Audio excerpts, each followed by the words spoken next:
që më duket plagosur. Vetëm këtë detajin du të tregoj se kur u plagos, une në atë kohë shikojsha shumë lajmet e RTK-ja dhe në ora 7 apo 7:30 ishin lajmet edhe tregonte me emër me mbiemër dilte udhëhecja e lajmeve dhe tregonte emrat kush është vrarë, kush është plagos. Edhe isha çdo herë lajmet nuk i hiksha se s'kishim atë interneti, Facebook këto nuk funksiononin. Edhe mezi keni pritjet me informacione. Veç pritësha thash emri Fadilit kur do të hale në televizor. Por një ditë ra telefoni i shtëpisë, atëherë telefon shtëpie kishim.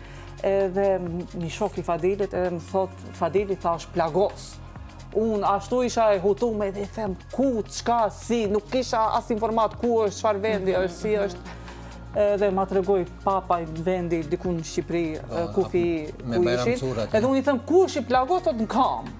Sot nuk disha thash, e ka këput kam, si ka harë, hy në dhome mbaj mend djalit tezës tim ishte refugjat, a ishte edhe më shikon edhe unë i them Fadili është plagos, ai nuk beson, unë fillova qaj. Thotë jo, pasi nuk disha gjendje se si kur do të vjen Fadili, se si e ka gjendje. Do me thënë, kemi kalu ne, kështu neve na kapi shpejt lufta.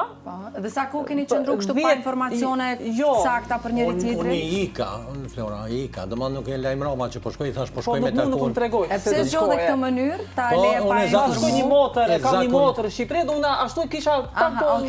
Unë zakonisht për të mos ta shqetësuar. Jo, ndarjet i kam minat. Ndoshta për çtaj na bash. Po besoj që nuk ka, edhe ke di që s'ka qenë ndarje, që nuk krihesh. E di, ama kur ti kur shkosh me një vend që është për shembull për të luftuar, do të me llogarit që mund me ndodhë edhe me e keqja. Edhe unë isha i vetëdijshëm për atë punë, edhe thosha mos ta lani kujtim ndarje, sa pëtit ma mirë që ashtu që ka si rren let jetë, pëtit.